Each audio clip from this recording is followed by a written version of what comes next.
todos de nuevo, a los que ya hicieron networking, espero que hayan logrado hacer algunos contactos interesantes. A los que recién se están conectando, estamos hoy con la Fundación Purpose, con Nelson y Ana, que nos van a acompañar durante esta charla. Así que para no dar más largas, les voy a presentar a Ana. Ella es abogada especializada en derecho societario y lidera la Fundación Purpose, que investiga y promueve la transición de empresas y estructuras alternativas de propiedad y gobernanza en Chile y Latinoamérica.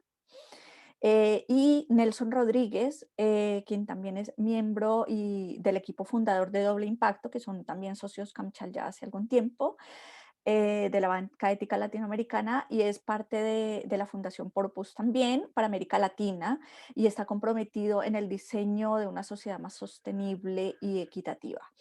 Así que para ir avanzando, les voy a dejar con Ana. Ana, ¿me estás escuchando? Sí, muchas Sí, gracias, muy Catalina. bien. Muchas gracias. Bienvenida. Voy a dejar también claro el tema de las preguntas. Ojalá podamos hacerlo al final de la presentación para que estemos ordenados. Pueden escribir sus preguntas en el chat y nosotros vamos a estar pendientes de ir respondiendo. Y además, la presentación que va a tener Ana y Nelson se las vamos a enviar en los próximos días. Así que ahora sí, Ana, te dejo la palabra. Bienvenida. Muchas gracias por la invitación. Muy buenos días a todas y todos. Guten Tag. Es un gusto estar acá hoy día y poder conversar con ustedes sobre modelos alternativos de propiedad y gobernanza para las empresas. Este es el tema.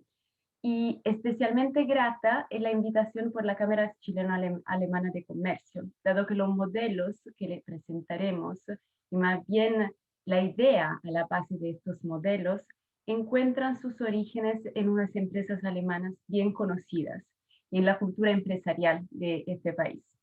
A lo mejor algunos de ustedes trabajan o tienen cooperaciones con las empresas que vamos mostrando, y sin duda la conocen, pero tal vez todavía no conocen la estructura de propiedad y gobernanza que asegura el propósito de ellas. Un propósito que no es simplemente generar lucro, sino el lucro es el medio, el combustible para lograr el fin de la empresa, para cumplir con su verdadera razón de existir en la sociedad.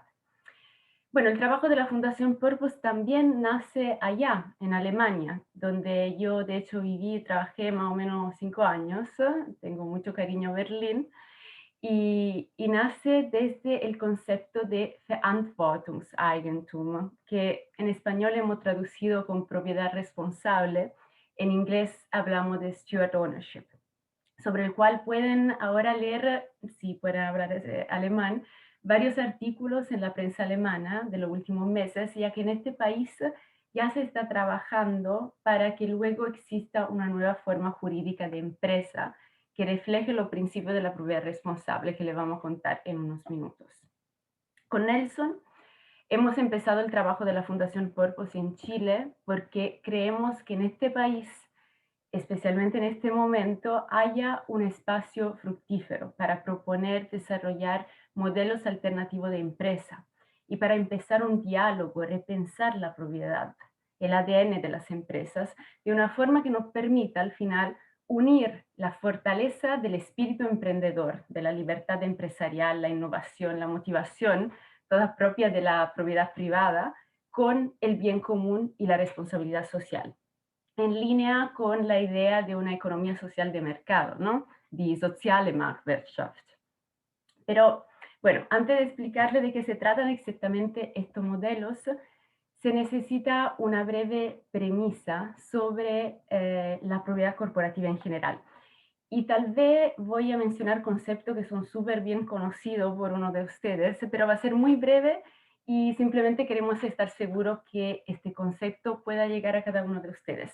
Y por eso también, mano a mano que les vamos contando, por favor, dejen sus preguntas en el chat para que podamos contestarle al final y generar una instancia un poco más de conversación. Así que yo les voy a compartir una presentación. Espérame. Allá. ahora debieran verla. Em, y vamos empezando entonces con un concepto bien simple sobre el cual se basan los sistemas económicos, los mercados, las empresas. El concepto de propiedad. La propiedad es como el ADN de las empresas. Es un conjunto de derechos que define quién toma las decisiones en la empresa y en base a qué intereses. Entonces, en términos legales, estos son los derechos de voto o derechos políticos asociados a la propiedad y cómo se comparten los beneficios que la empresa genera, las ganancias, los derechos económicos. Yo personalmente he reflejado mucho sobre este concepto de propiedad corporativa, que ha sido clave para mi profesión de abogada, especializada en compra y venta de empresas, el M&A, si alguien conoce el concepto en inglés. Y después, bueno, con un enfoque bien diferente en mi trabajo en Purpose. Y hoy día quiero compartir con ustedes dos simples observaciones sobre el concepto de propiedad. La primera observación: la propiedad identifica exactamente quién toma las decisiones en la empresa. Yo como dueño doy el empuje, doy la dirección fundamental a la empresa, tengo la idea como fundador de la empresa y como mi bebé, y soy finalmente responsable de su misión. Esta es la gran fortaleza de la propiedad privada comparada con la propiedad pública. Esta es la base del espíritu emprendedor, de la libertad empresarial, lo que me genera una gran motivación en crear, desarrollar ideas, innovar, lo que los psicólogos identifican, llaman como la motivación intrínseca. Pensamos en muchas empresas donde los dueños, los fundadores o la familia, en el caso de la empresa familiares, se identifican con su empresa, con su misión, con los valores y se cuidan de su integridad, de su propósito, entonces de las relaciones con los trabajadores, los inversionistas, los clientes, los proveedores y la comunidad. Pasamos a la segunda observación. El concepto de propiedad tradicional reduce la empresa a un asset, a una cosa de propiedad exclusiva absoluta de los dueños, los accionistas, y que sirve entonces últimamente a los intereses particulares de los dueños. En su esencia, no hay mucha diferencia entre ser dueño de una empresa o de una cosa, de un pedazo de pan, o como dicen mis colegas alemanes, un Kartoffelsack, un saco de papas. Como propietario, y claramente dentro de los límites de las leyes, puedo decidir y hacer lo que quiero con una empresa. Puedo comérmela, dividirla, venderla, destruirla, compartirla. Entonces acá la pregunta que le dejo: ¿tiene sentido equiparar una empresa, que si la pensamos desde una perspectiva no jurídica es un organismo social, es un grupo de personas que trabajan juntas para un propósito? ¿Tiene sentido equipararlo a una cosa?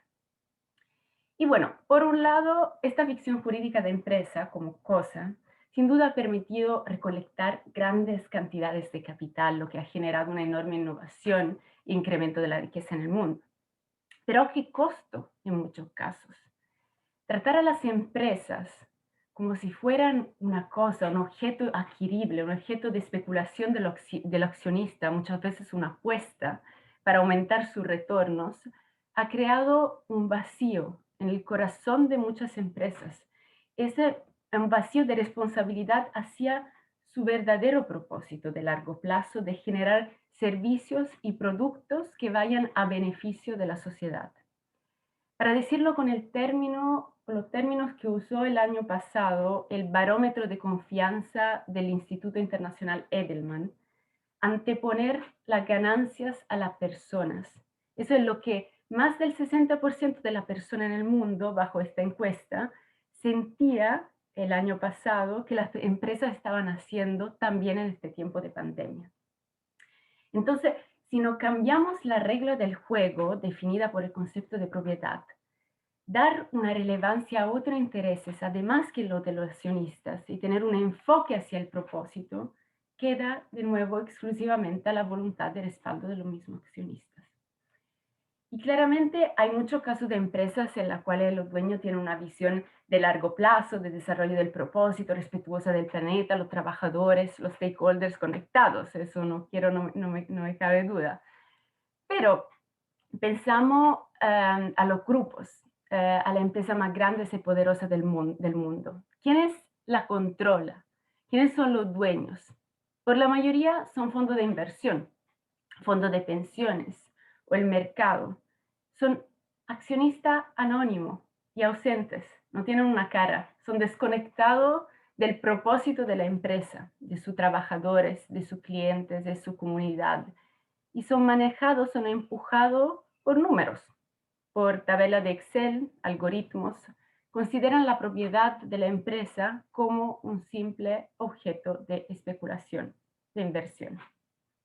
Empresas entonces donde el control, el timón está en la mano de accionistas anónimos, que tienen el deber de maximizar las ganancias y no por seres humanos que sientan una verdadera responsabilidad hacia su empresa y toda la comunidad que la rodea. Y ojo, muchas veces esto pasa a pesar de las buenas intenciones de los gremios, los directorios, los gerentes, porque por ley el concepto de propiedad les exige servir últimamente a los intereses de los accionistas, que es aumentar el valor de las acciones, el shareholder value. Y eso lamentablemente pasa también en muchas startups, entonces no solamente la empresa más grande, sino también la pequeña, que son fundadas con un lindo propósito, con ganas de hacer un impacto positivo en el mundo, pero necesitan levantar capital. Y los mecanismos de venture capital te llevan de nuevo a venderte, ¿no? A esos accionistas lejanos y anónimos, sin cara. Y eso lamentablemente lleva en muchos casos a sacrificar el propósito de los valores frente a esta presión cortoplacista de los accionistas del mercado. Bueno, entonces tratar a la empresa como una cosa de propiedad exclusiva de estos accionistas anónimos crea este vacío de responsabilidad respecto a ese propósito. Y la cosa positiva es que podemos pero, repensar la propiedad corporativa y con eso podemos repensar los modelos de inversión para asegurar que la toma de decisiones, los incentivos, estén alineados con el propósito verdadero de la empresa, respetuosa de los intereses de los stakeholders, de varias partes interesadas, y al mismo tiempo económicamente rentable, para una economía que de verdad sirva a las personas y al planeta. Y la buena noticia es que tenemos varios ejemplos. Y aquí dejo la parte introductiva sobre la propiedad para empezar con una historia. Y la historia de este caballero, que es Ernst Abbe, el cofundador de Zeiss, que, bueno, ustedes probablemente conocen, una compañía alemana bien exitosa, líder mundial en microscopio, óptica, y muchos de nuestros smartphones utilizan la tecnología de Zeiss, por ejemplo. Bueno, cuando Carl Zeiss, el otro cofundador que dejó el nombre, murió, Ernst Abbe quedó con la responsabilidad de decidir qué hacer con la empresa. Y él escribió: la ley me da el derecho absoluto de hacer lo que quiera con esta empresa, pero eso no se siente correcto. Él se dio cuenta de que la definición legal de empresa no encajaba con su propia concepción de lo que era para él una empresa. Todos los logros de su empresa eran de hecho el resultado de la colaboración de los trabajadores y aún más de generaciones y generaciones de científicos e ingenieros que crearon las bases de la tecnología de Zeiss. Por lo que de una cierta forma esta empresa también pertenecía a ellos y más aún a la sociedad entera. Por esto, el que ya era un inventor se inventó una nueva estructura de propiedad. Donó la empresa a una fundación dedicada a la investigación científica para el desarrollo social. Y desde aquel momento podemos decir que esta empresa ha pertenecido a sí misma, a su propósito, a la sociedad, en los últimos 130 años de éxito y logros. Bueno, SAP fue sin duda un pionero en eso, pero hay muchos otros ejemplos exitosos de empresas que han repensado y replanteado el concepto de propiedad desde su propósito, como puede ver en esta slide. El gigante industrial Bosch, la empresa farmacéutica Novo Nordisk, empresa de juguete Playmobil, buscadores como Mozilla Firefox o Ecosia, empresas en el sector agroalimentar, tecnológico, de la distribución. Hay muchas startups, hay bancos, hay empresas familiares. Entonces, empresas de diferente tamaño, de diferentes países y de diferentes sectores. ¿Qué tienen en común todas estas empresas? Estas empresas se comprometieron legalmente y para siempre a dos principios, que llamamos los principios de la propiedad responsable, de la Verantwortungseigentum o Steward Ownership. Y lo vamos viendo. El primer principio, el principio de la autodeterminación. En estas empresas, la mayoría de los derechos de voto, entonces el control, se mantiene en las manos de personas estrechamente conectadas con la misión y el propósito de la empresa, que trabajan normalmente en la empresa, y que no tienen intereses particulares a maximizar las ganancias de la empresa en el corto plazo. Ellos son como los custodios de la empresa. De hecho, utilizamos el término steward en inglés, que es difícil traducirlo exactamente, así que lo voy usando, este término steward, como custodio de la empresa. Y son elegidos en base a sus habilidades, a su conexión con el negocio, su motivación intrínseca, bajo diferentes modelos de gobernanza. Entonces, hay gremios de stewards, en alemán llamamos los stewards Verantwortungseigentümer, entonces como propietario de responsabilidad. Bueno, hay gremios de stewards compuestos solamente por personas activas en la empresa, por los trabajadores. Hay otros que pero incluyen externos conectados con la misión de la empresa. Hay otros que buscan dar una voz a todos los stakeholders principales, entonces los clientes, los proveedores, los inversionistas. El modelo de gobernanza al final depende de la edad, del tamaño y de la cultura de la empresa, porque lo lindo acá es que cada empresa es diferente y hay que respetarlo. Hay que encontrar el vestido apropiado, adecuado para cada una. El segundo principio, el principio del lucro sirviendo al propósito. En estas empresas el lucro, ya lo mencioné, generado por la empresa no es el fin de la empresa en sí mismo, sino que el medio, el combustible para lograr el propósito de la empresa. Entonces, después de pagar el capital, la mayoría de las utilidades se reinvierten en la empresa misma, en su propósito, en las relaciones con los stakeholders, o se dona en muchos casos.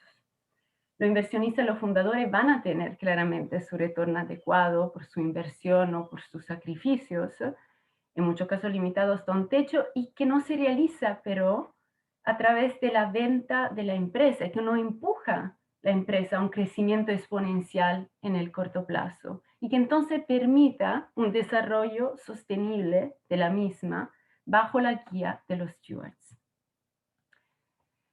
Bueno, la magia de la propiedad responsable es que estos dos principios que protegen el propósito de la empresa, el enfoque en el propósito de la empresa, no solamente están declarados en los estatutos, que siempre igual se pueden cambiar, entonces son dejados solamente a la voluntad de los dueños, sino que están anclados en la estructura de propiedad de gobernanza para siempre, forman parte de su ADN.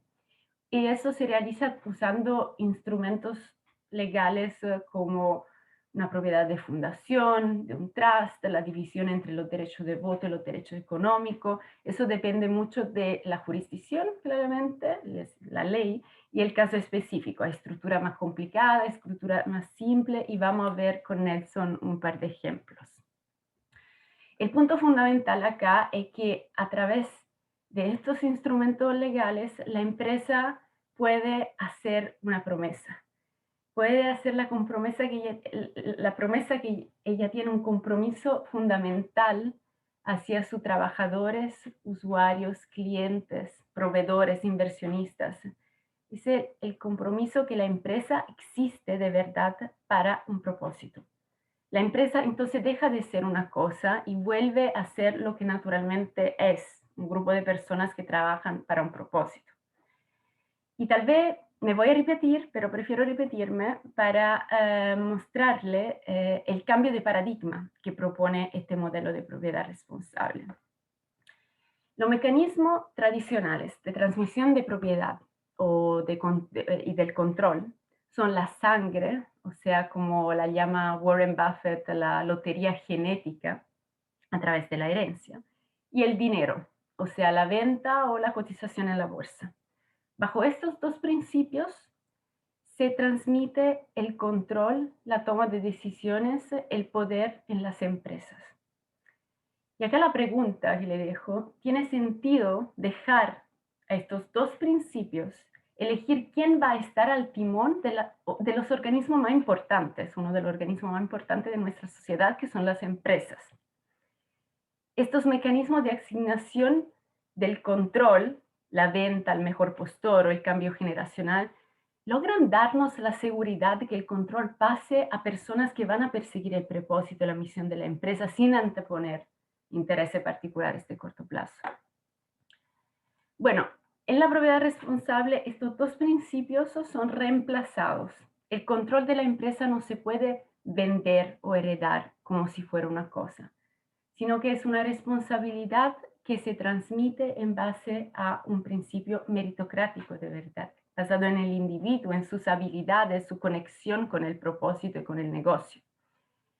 En la práctica es casi una evolución del modelo de la empresa familiar, con una familia que puede, pero no necesariamente es de sangre, pero sí siempre es una familia de valores y de propósito. Y bueno, ¿qué pasa entonces cuando la empresa deja de ser un objeto, una cosa? O como los escépticos me preguntan, ¿puede funcionar un modelo que quiebra al final la relación entre dinero y el poder, el control? Porque esto es lo que hace la propiedad responsable. Y bueno, resulta que puede funcionar y puede funcionar muy bien. Entonces, sin la presión cortoplacista y asegurando el control en manos de los stewards, de los custodios, estas empresas están libres de reinvertir más en sus propias misiones, enfocarse en lo que mejor para su propósito en el largo plazo, para sus stakeholders, empleados, inversionistas, proveedores y la comunidad.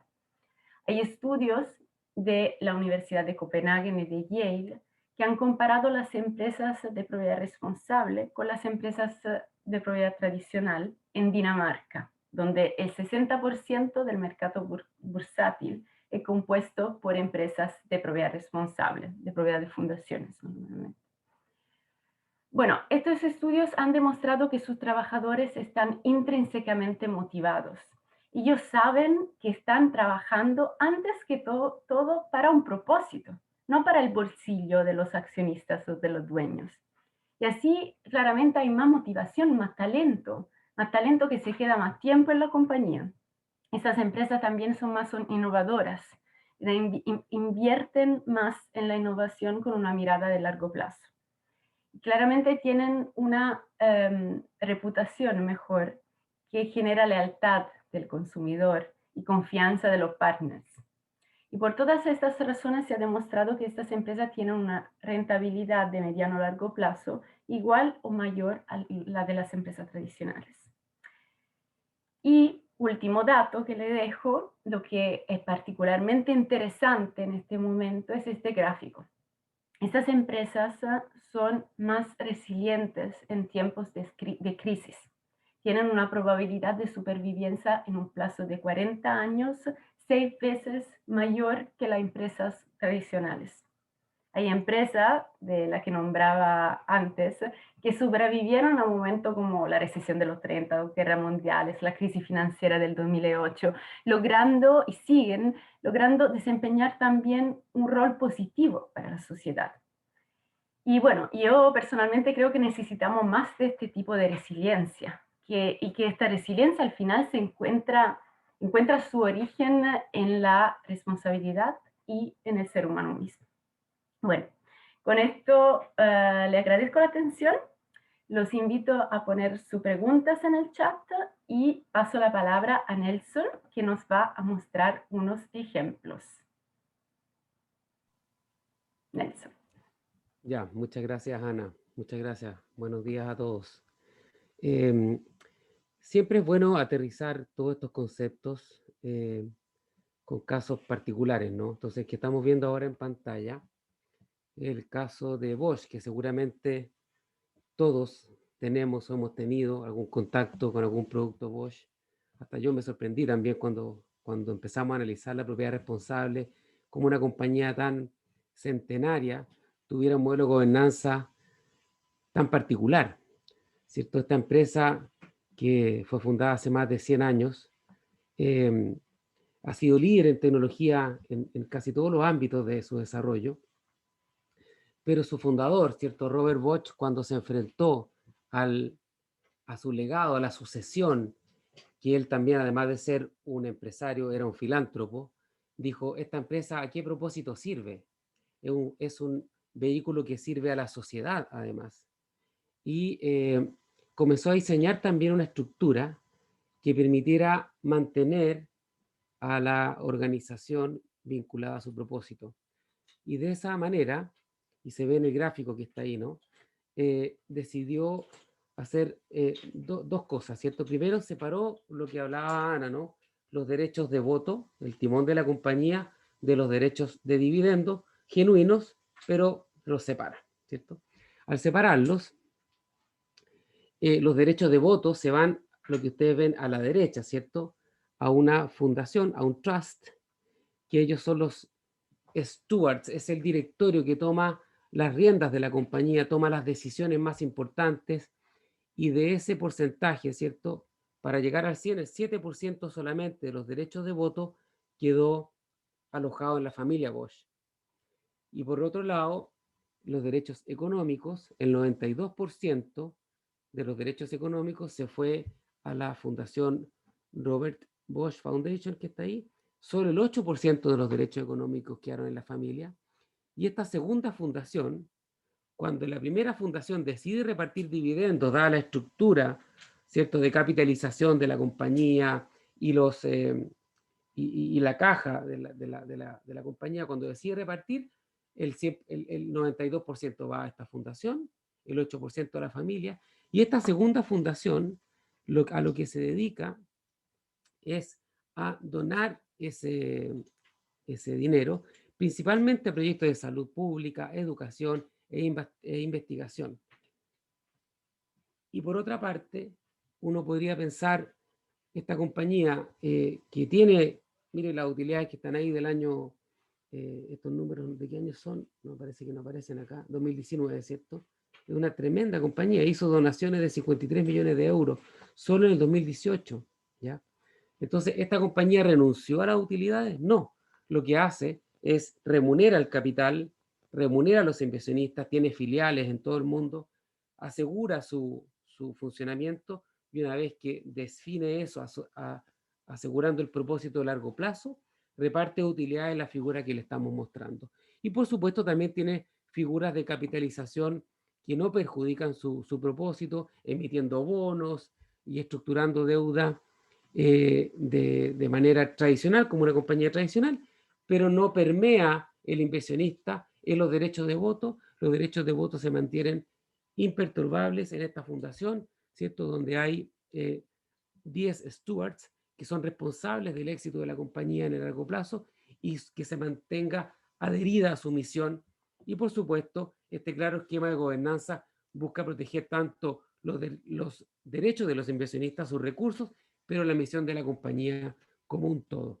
Ese es el caso de Bosch. Vamos al siguiente, Ana, por favor.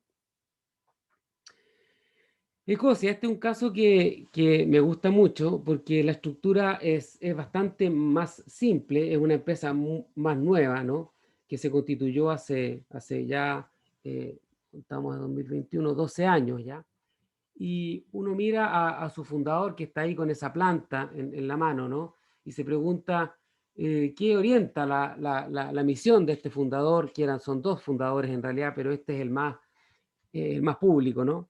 Y Ecosia lo que hace es un buscador, a lo mejor algunos de ustedes lo conocen, que cuando uno lo ocupa como buscador, todas las ganancias que genera este buscador se direccionan a instituciones en todo el mundo que plantan árboles. Hoy día este buscador, producto de todos los recursos que ha direccionado y generado, en vez de ser utilidades de la compañía, y que lo ha derivado a la plantación de árboles, ha significado plantar 120 millones de árboles en todo el mundo. Es un número fascinante. Y estos socios, cuando estaban en el principio de sus 30 años, incluso recibieron una oferta de compra de parte de Google y no la aceptaron. Es una empresa que hoy día está valorada en cientos de millones de euros, y en vez de dar ese paso de vender la compañía, que a lo mejor es el sueño que nos inocularon a muchos en la universidad, ¿no? Hazte empresario, genera una idea y véndela rápido y después te vas a la otra. En vez de eso, ellos dijeron, no, nuestro propósito es este, y tomaron la compañía, tomaron los derechos de la compañía y el derecho de voto de la compañía, como ustedes ven ahí, lo dejaron, o sea, perdón, los derechos económicos de la compañía, 100% ellos renunciaron a las utilidades, y todas las utilidades de la compañía se dirigen al propósito. Y ellos solamente hoy día son stewards, están con los derechos de voto, mantienen el propósito de la organización no se puede vender, no se puede vender, ¿cierto? Y lo más importante a destacar acá, que para cuidar este propósito, ellos tomaron un segundo modelo, distinto al que tiene el caso anterior, que tiene su fundación propia, sino que ellos tomaron 99% de estas acciones con derechos a voto, las pusieron como en sus manos como stewards, y dejaron una acción, un derecho de voto, que está a la derecha, que en un libro que ustedes pueden descargar, que les vamos a pasar el link por el chat y luego en el mail, se llama el modelo del Golden Chair, ¿no? Esa acción de oro, esa acción de veto, se deja en manos, en este caso, de la Fundación Purpose, y van embebidos en esa acción todas aquellas decisiones relevantes para la misión de la compañía. Entonces, en resumen, esta compañía, si quisiera desviarse de su misión, no lo puede hacer, dado que la acción de veto o la acción de oro está alojada hoy día en una fundación bajo unos acuerdos legales, como señalaba Ana, que permiten que esa transacción no se efectúe, salvo que sean cosas demasiado extraordinarias que las podemos comentar después. Así que en el fondo, Ecosia, una empresa millonaria, hoy día tiene todas sus utilidades en manos de su propósito, los fundadores siguen ahí cuidando la misión de la compañía, y en caso de que se quiera desviar, tienen esta acción de veto, que es la Golden Share, que está en manos de la Fundación Purpose como un servicio que presta la Fundación Purpose a este tipo de empresas. Más detalles podemos verlos después en preguntas y en el libro que podemos descargar, y le vamos a enviar el link. Y pasemos al otro caso, que yéndonos al otro extremo, ¿no? En el caso de un banco, uno dice, ¿cómo un banco puede ser de propiedad responsable? Bueno, este banco holandés, que se llama Triodos Bank, que fue constituido hace más de 40 años, ¿ya? Cuando se crea este banco, crean además, dada la estructura legal vigente en Holanda, crea una fundación que se llama, bueno, STAC es en alemán, pero SAAT porque es la Fundación para la Administración de las Acciones de Triodos, y esta fundación comercializa unos certificados de depósito, como ustedes ven ahí, comercializa un instrumento de deuda, y en realidad más que accionista, tiene inversionistas, y pareciera impensado para una sociedad como la nuestra, pero este banco tiene 45.000 inversionistas que han entregado a la fundación todo el capital que requiere para capitalizar este banco, que hoy día tiene activos bajo administración de 20.000 millones de dólares, funciona en 5 países, bueno, al año 2019 tiene a 721.000 clientes, y su principal motor es un banco que trabaja en economía real, no paga bonos a sus empleados, y no hace ninguna labor que que tenga algún grado de especulación. El 100% de los dineros de los inversionistas, de los ahorrantes, de quienes les prestan el dinero al banco, va a economía real, es decir, a proyectos, a empresas, para hacer que estas empresas cumplan su propósito. Este banco es un ejemplo muy interesante de propiedad, donde hoy día en esa fundación que está arriba, en la fundación Saad, ejerce el 100% de los derechos de voto, tiene el timón de la compañía, cuida, por supuesto, no solo la misión, sino que la rentabilidad del banco, porque hay que responderle a los inversionistas, y esas personas que están ahí son elegidas bajo unos criterios de gobernanza que son independientes a quienes tienen la propiedad de los derechos económicos. Los inversionistas tienen derecho a recibir los derechos económicos, por supuesto, tienen derecho a voz en la junta de accionistas, por supuesto, y tienen derecho a ratificar los miembros de la fundación, pero no tienen derecho a ponerse en el timón de la compañía, sino que el timón está puesto en personas, como bien lo decía Ana, ligadas al propósito, con habilidades para administrar esto. Es muy interesante el caso.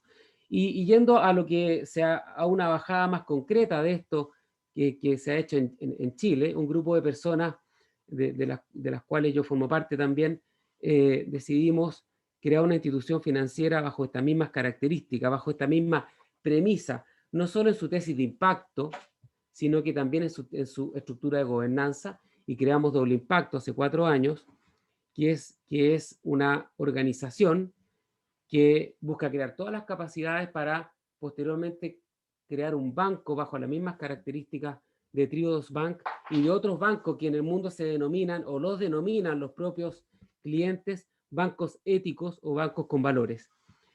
Y esta estructura, como ustedes pueden ver, fue creada con inversionistas que están a la derecha, que invierten en una deuda convertible, una estructura, una deuda estructurada, ¿cierto?, que tiene doble impacto con estos inversionistas, y el timón de la compañía lo tiene esa fundación que ven arriba, la Fundación Dinero y Conciencia. Esta es la estructura transitoria que esto tiene de cara al banco, pero lo importante es que esos inversionistas que a la fecha han invertido 4,5 millones de dólares en el conjunto del proyecto que está haciendo la banca ética Doble Impacto en Chile, no tienen derechos de voto, tienen derechos económicos, y lo que esperan es que los stewards, que es la Fundación Dinero y Conciencia, lleven adelante su principal objetivo, que es la creación de un banco bajo los principios de la banca ética en Chile. Pasemos a la siguiente. Y la estructura de gobernanza definitiva que va a tener este proyecto, ¿cierto?, va a ser, como ustedes pueden ver a la derecha, perdón, a la izquierda, ¿cierto?, la fundación, que va a tener todos los derechos de voto, el vehículo que tiene este banco holandés bajo la legislación holandesa no existen en esta región. Entonces tenemos que ver estructuras alternativas de propiedad, que es nuestra misión en Purpose, ¿no?, de cómo ofrecer a las empresas formas alternativas de llegar al mismo fin. Y en este caso, la fórmula que se está viendo, ¿cierto?, es que hay una matriz financiera que tiene unos derechos de voto que van a la fundación y unos derechos económicos que van a los inversionistas, y con esto se capitaliza una entidad que es la dueña de los negocios, por decirlo de alguna manera, que en este caso sería el banco, que se espera pedir la licencia durante este año, y los otros negocios que va a tener la fintech, que es Doble Impacto, y seguramente los fondos de inversión, que es un negocio complementario a toda esta estructura financiera.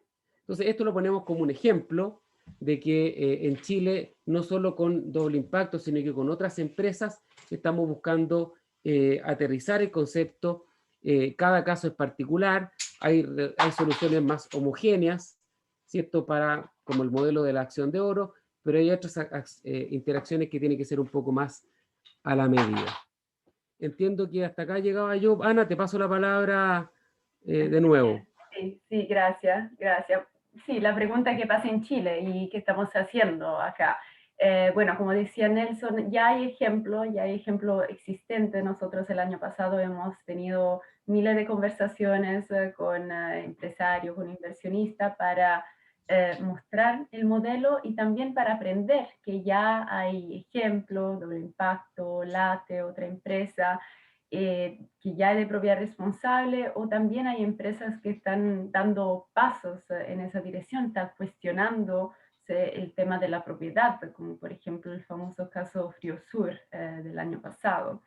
Y bueno, todo eso ha sido un lindo viaje de aprendizaje el año pasado. Nosotros hemos empezado a trabajar a la fin del 2019, cuando yo llegué en Chile, un momento bien especial para Chile y después para todo el mundo con la pandemia, y hemos hecho este viaje de aprendizaje que este año queremos difundir, mostrar en una publicación luego que va a mostrar casos locales y va a mostrar cómo se puede implementar los principios de la propiedad responsable en la estructura de las empresas chilenas. Los instrumentos legales están, ya se necesita un poco de creatividad, porque claramente la ley, como en todos los países, la mayoría de los países, te lleva en otra dirección, o sea, por cómo es estructurada la empresa. Pero hay instrumentos como la fundación, lo que mostraba Nelson, la división entre derecho de voto y derecho económico, una estructura como la de ECOSIA también es posible. Entonces, en eso estamos apoyando a empresas.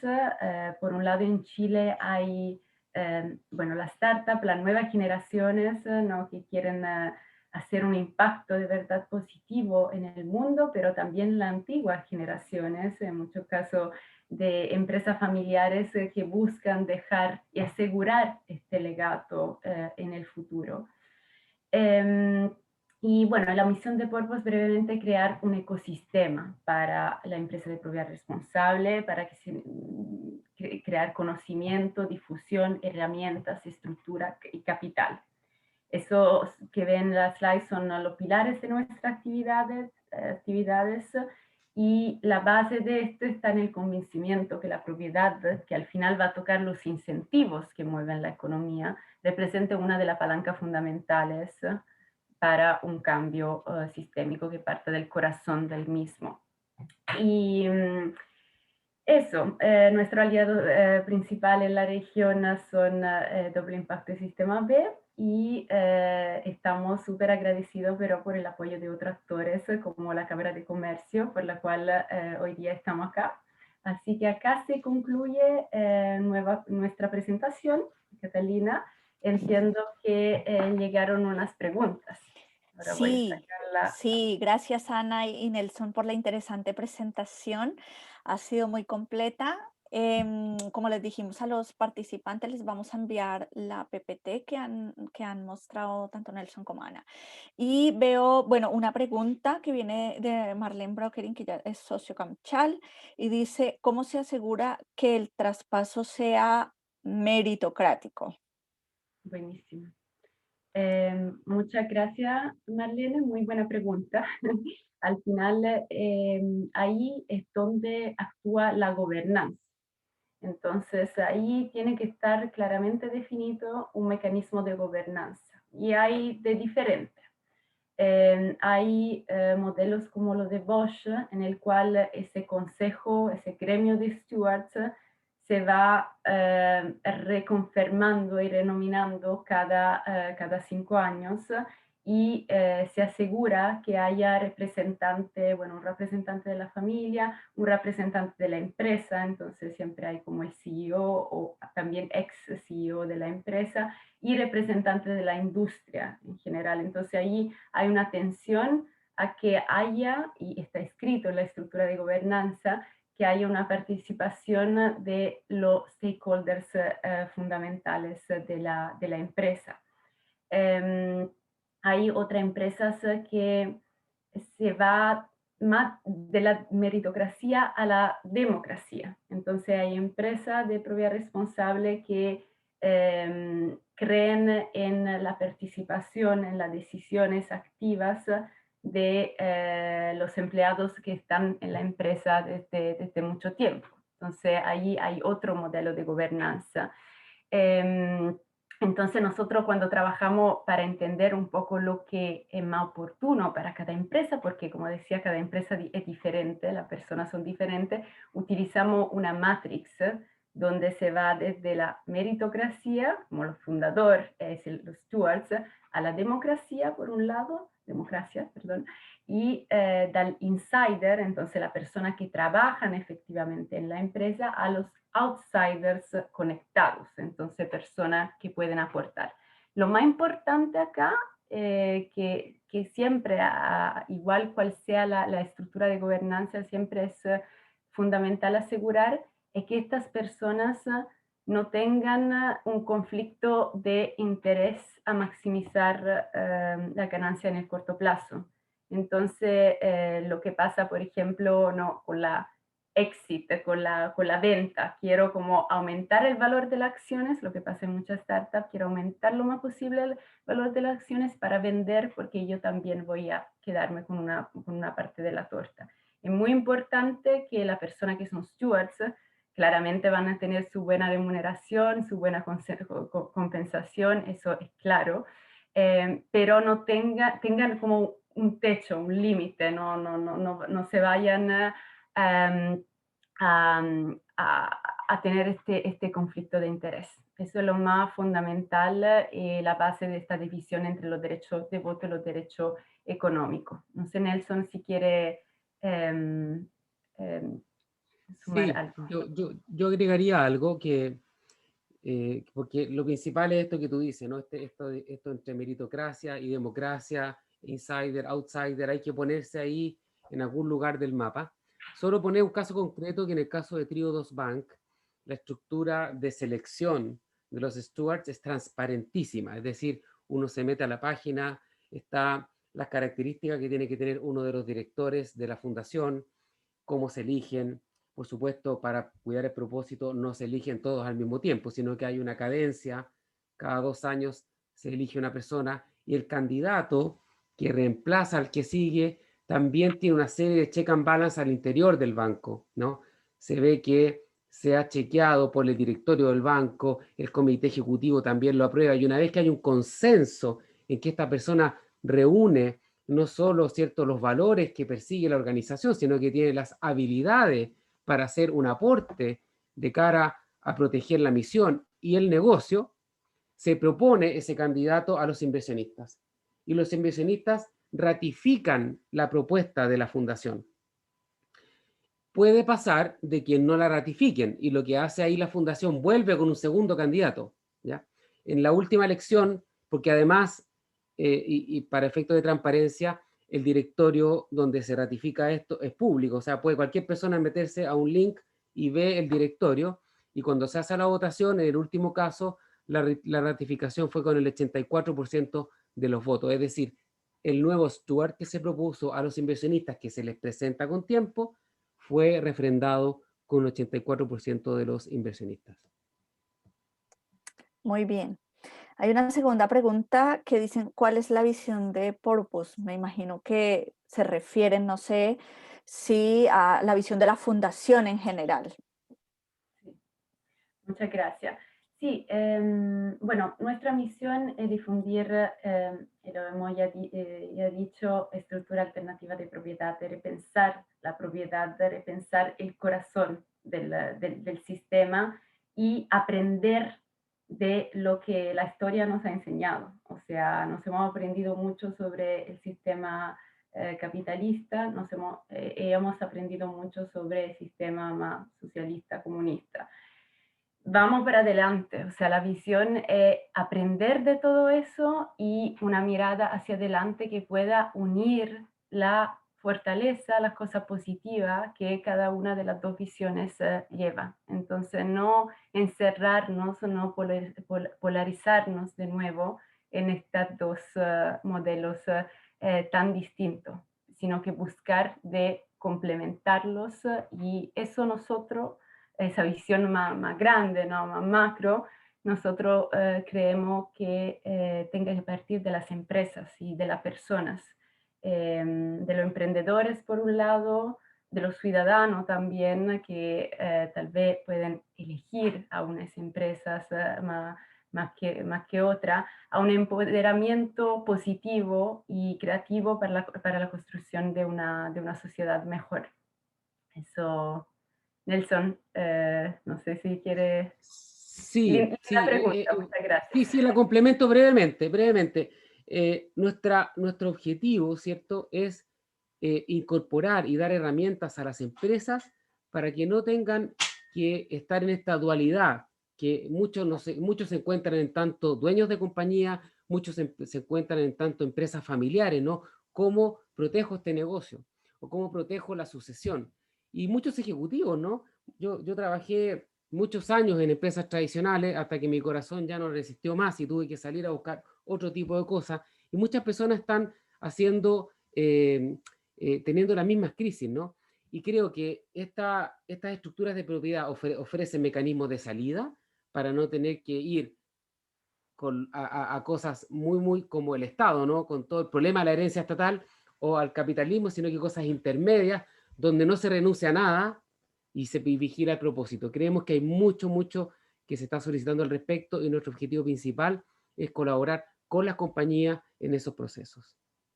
Sí, y la libertad de enfocarse en un propósito de verdad.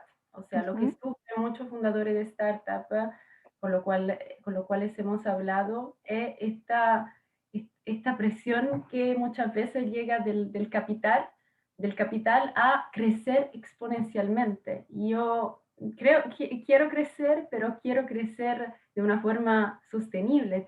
Quiero tener la libertad de poder tener un trato mejor con los trabajadores, con el medio ambiente, etcétera, etcétera. Y muchas veces hay como este empuje a crecer en el corto plazo muy rápidamente, que llega de los accionistas, de los inversionistas, de los que ponen la plata, dicho en chileno. Ya, muy bien, Ana, muchas gracias y buen resumen lo que han dicho ahora. Importantísimo, claro, la transparencia, la sostenibilidad, el crecer de manera justa, el que es un aporte, por supuesto, a la economía y también a la sociedad. Creo que esos dos puntos hay que equilibrarlos muy bien. Bueno, no tenemos más preguntas por ahora. Así que, bueno, en los próximos días les enviaremos la presentación. Igual quedaron ustedes, en la presentación están los contactos de Ana y Nelson, así que si tienen alguna duda pueden escribirles o pueden escribirme a mí y yo les haré llegar a ellos alguna consulta. Gracias, Nelson y Ana, por su presentación tan interesante. Y Gracias. nada, que tengan un buen día, una buena tarde, una buena jornada. Disfruten el sol y nada, que estén muy bien. Gracias. Gracias a todos. Gracias a ustedes, gracias a los socios por estar acá y nada, estamos abiertos a lo que requieran. Muchas gracias. Muchas Gracias. gracias y saludos. Gracias, Ana.